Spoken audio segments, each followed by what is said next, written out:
여러분 평안하십니까? 오늘도 말씀과 함께 주님의 은혜 가운데 거하시기 바랍니다. 오늘 말씀은 이사야 41장 21절부터 29절입니다. 오늘 본문은 열방이 섬기는 우상들의 무력함과 허무함, 그리고 야훼 하나님의 위대하심을 밝히고 있습니다. 오늘 본문에는 하나님께서 여러 나라들이 섬기는 우상들을 소환하여 소송을 벌이시는 장면이 기록되어 있는데요.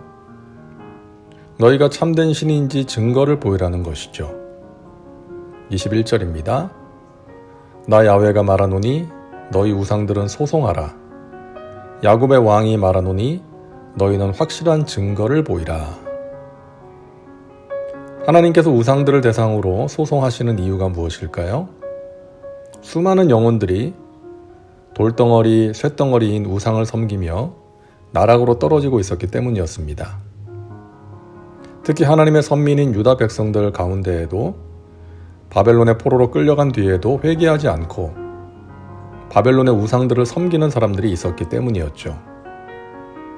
바벨론의 거대함과 화려함에 도취되어서 그들이 섬기는 신을 신뢰하게 되었고, 자신들이 바벨론에게 무너져 이렇게 된 것은 바벨론의 신이 야훼 하나님보다 위대하기 때문이라는 잘못된 생각을 하는 사람들이 있었기 때문이었습니다.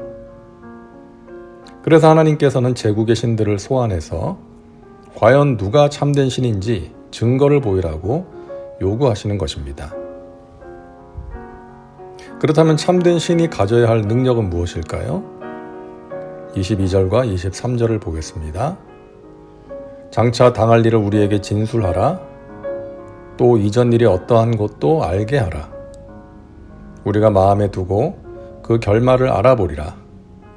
혹 앞으로 올 일을 듣게 하며 뒤에 올 일을 알게 하라. 그리하면 너희가 신들인 줄 우리가 알리라. 또 복을 내리든지 재난을 내리든지 하라. 우리가 함께 보고 놀라리라. 자, 참된 신이라면 첫째, 장차 무슨 일이 일어날지를 알려줘야 하고요. 둘째, 이전에 일어났던 일들이 어떤 것인지 진실을 알려주어야 하며, 셋째, 복을 내리든 재난을 내리든 능력을 행할 수 있어야 합니다. 하지만 우상들은 이 중에 어떤 것도 행할 수가 없는 것이죠. 그래서 하나님께서는 이렇게 판결을 내리십니다. 보라, 너희는 아무것도 아니며 너희 일은 허망하며 너희를 택한 자는 가증하니라. 우상들은 아무것도 아닙니다. 사람이 만들어 세운 돌덩어리, 쇳덩어리에 불과합니다.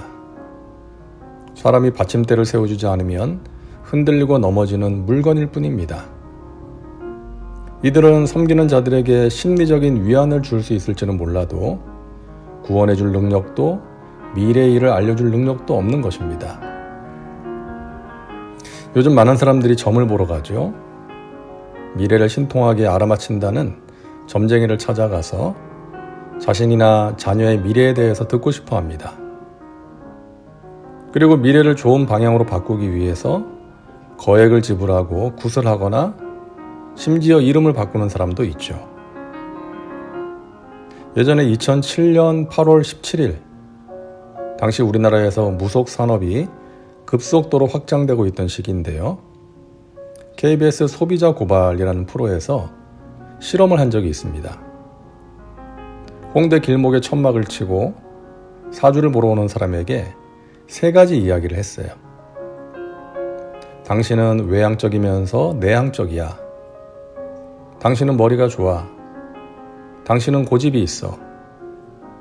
이렇게 하고 사주를 보고 나온 사람 20명에게 어떻게 잘 맞추더냐라고 물었더니요, 대부분이 잘 맞췄다고 대답을 했습니다.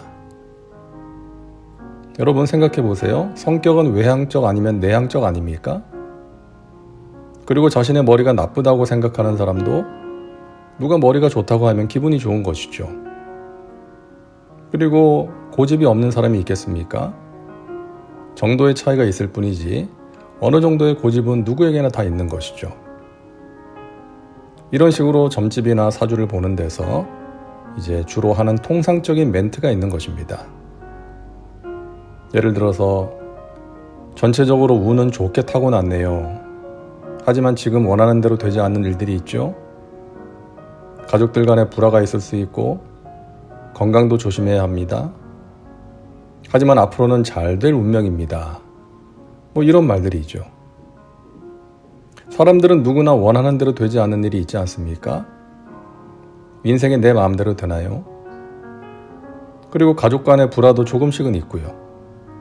자식들이 속을 썩이기도 하고 배우자가 실망스럽기도 한 것이죠. 그리고 정도의 차이는 있겠지만 건강의 문제는 누구에게나 있는 거 아닙니까?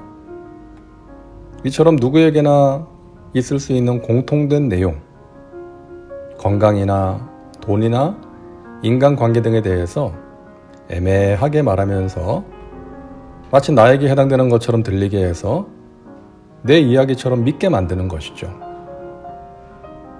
자주 쓰는 멘트가 또 이런 게 있죠. 삼재가 꼈어. 삼재는 세 가지 재앙인데 천살, 지살, 인살이 있습니다. 천살은 천재지변으로 당하는 불가항력적인 사고고요. 지살은 교통사고 등의 재난을 말하고 인살은 사람들로 인해 당하는 재난. 그러니까 사기를 당하거나 보증을 잘못 써서 피해를 입거나 하는 일들입니다. 이런 말을 들으면 대부분의 사람들은 마음에 두려움이 생길 수밖에 없는 것이죠. 자신이나 가족의 미래에 이런 재앙이 끼어 있다고 하니까요. 그래서 거액의 돈을 지불하고 부적을 쓰거나 구슬하거나 하게 되는 것이죠. 하지만 결과는 허망한 것입니다. 제가 오래전에 성북성전에서 사역을 할 때 교구 집사님 한 분이 저에게 와서 어릴 때 친구가 무당이 되어서 미아리에서 점집을 하는데 그동안 그 친구의 구원을 위해서 기도했는데 암에 걸려서 죽게 되었다고 신방을 가달라고 부탁을 하셨습니다. 자신이 친구에게 전도를 해서 마음문이 조금은 열렸다는 것이죠. 그래서 구역 식구들과 함께 그분의 집을 찾아갔습니다. 제 생애 처음으로 점집을 간 것이죠. 그분에게 잠시 복음을 전하고 함께 예배를 드려도 되겠느냐 그랬더니 그렇게 해달래요. 그래서 함께 예배를 드리고 그분이 점을 치면서 사용하던 그 각종 집기들을 치워도 되겠느냐 했더니 그렇게 해달라고 하더라고요. 그래서 함께 간 구역 식구들이 찬송을 부르는 동안에 제가 모든 집기들을 꺼내서 큰 비닐에 넣어서 버렸습니다. 여러분, 그분이 자신이 암에 걸릴 것을 미리 알았을까요? 그리고 자신의 미래를 굿이나 다른 방법으로 바꿀 수 있었다면 암에 걸리지 않았겠죠. 얼마 후에 세상을 떠나셨는데 그분을 보면서 참 안타깝고 불쌍한 마음이 들었고, 하지만 마지막에라도 예수님을 영접하고 떠나서 정말 다행이라고 생각을 했습니다. 하나님께서는 이런 우상들의 무력함과 허망함을 드러내신 후에 야훼 하나님이야말로 장래 일을 알고 있고 그 일을 이루시는 분이라는 것을 말씀하십니다. 내가 한 사람을 일으켜 북방에서 오게 하며 내 이름을 부르는 자를 해 돋는 곳에서 오게 하였나니 그가 이르러 고관들을 석회같이 토기장이가 진흙을 밟은 같이 하리니 누가 처음부터 이 일을 알게 하여 우리가 알았느냐? 누가 이전부터 알게 하여 우리가 옳다고 말하게 하였느냐? 알게 하는 자도 없고 들려주는 자도 없고 너희 말을 듣는 자도 없도다. 여기서 북방에서 오고 해돋는 곳에서부터 오는 자는 바벨론을 무너뜨린 페르시아 제국의 왕 고레스입니다. 그는 동쪽 출신이지만 북쪽에서 침공하여 바벨론에 입성합니다. 이 일을 바벨론에게 알려준 신은 없었습니다. 오직 야훼께서 그의 백성에게 알리셨고 또 실제로 그 일을 일으키신 것이죠. 사랑하는 여러분, 우상은 무능하고 허망합니다. 저와 여러분의 미래를 아시고 인도하시는 하나님을 더욱 가까이 하고 의지하는 믿음의 백성들 되시기 바랍니다. 기도합니다. 사랑과 은혜가 풍성하신 하나님, 오늘도 말씀과 함께 살게 하시니 감사합니다. 하나님을 알게 하시고 믿게 하신 은혜를 인하여 감사드립니다.